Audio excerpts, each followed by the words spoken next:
Big Bash লিগে বাংলাদেশের হয়ে একমাত্র প্রতিনিধিত্ব করছেন মোহাম্মদ রিশাদ হোসেন। অস্ট্রেলিয়ার মাটিতে নিজের প্রথম মৌসুমের দুর্দান্ত পারফরম্যান্স করে নজর কেড়েছেন এই লেগ স্পিনার। গতকাল পার্থের বিপক্ষে রিশাদ হোসেনের দল তুলে নিয়েছিলেন এক অসাধারণ জয়, যেখানে সবচেয়ে বড় অবদান ছিল রিশাদ হোসেনেরই। এই ম্যাচে রিশাদ হোসেন মাত্র 4 ওভারে 33 রান খরচ করে তুলে নেন 3টি গুরুত্বপূর্ণ উইকেট। তার নিয়ন্ত্রিত ও আক্রমণাত্মক বোলিং মুহূর্তেই ম্যাচের মোড় ঘুরিয়ে দেয়। বল হাতে সেদিন রিশাদ হোসেন এতটাই কার্যকরী ছিল যে ম্যাচ শেষে তার প্রশংসা করতে কোনো কৃপণতা করেনি দলটির অধিনায়ক টিম ডেভিড। রিশাদ হোসেনের পারফরমেন্সে মুগ্ধ হয়ে টিম ডেভিড বলেন, সেই প্রথমবার অস্ট্রেলিয়ায় এসে দারুণ পারফরমেন্স করেছে। তাকে দলে পাওয়া আমাদের জন্য বড় ব্যাপার। ছোট কিংবা সোজা যে কোনো বাউন্ডারিতে ওর হাতে বল দেওয়াটা একেবারে নিশ্চিন্তের, কারণ সে খুবই দক্ষ ও বিচক্ষণ। ওর মধ্যে সত্যি বিশেষ কিছু রয়েছে। শুধু অধিনায়ক নন, ধারাভাষ্য পক্ষ থেকে রিশাদ হোসেনের বোলিং এর প্রশংসা করেছেন ধারাভাষ্যকাররা। একই সঙ্গে দলের সকল সতীর্থদের কাছ থেকেও প্রশংসা করেন এই তরুণ স্পিনার। এছাড়াও রিশাদ হোসেনের বোলিং এর মুগ্ধতার কথা জানান অস্ট্রেলিয়ার সাবেক অধিনায়ক অ্যারন ফিঞ্চ। তিনি বলেন, রিশাদ হোসেন একজন দুর্দান্ত প্রতীয়মান লেগ স্পিনার।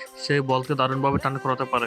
রিশাদ হোসেনের এই ধারাবাহিক দুর্দান্ত পারফরমেন্সে আনন্দের জ্বর বয়ে যাচ্ছে বাংলাদেশে। একই সঙ্গে বিশ্ব ক্রিকেটে বাংলাদেশের জন্য সুনাম বয়ে আনছেন তিনি। বিগ ব্যাশের মতো বড় মঞ্চে এমন পারফরমেন্স নিঃসন্দেহে বাংলাদেশ ক্রিকেটের জন্য এক গর্বের মুহূর্ত।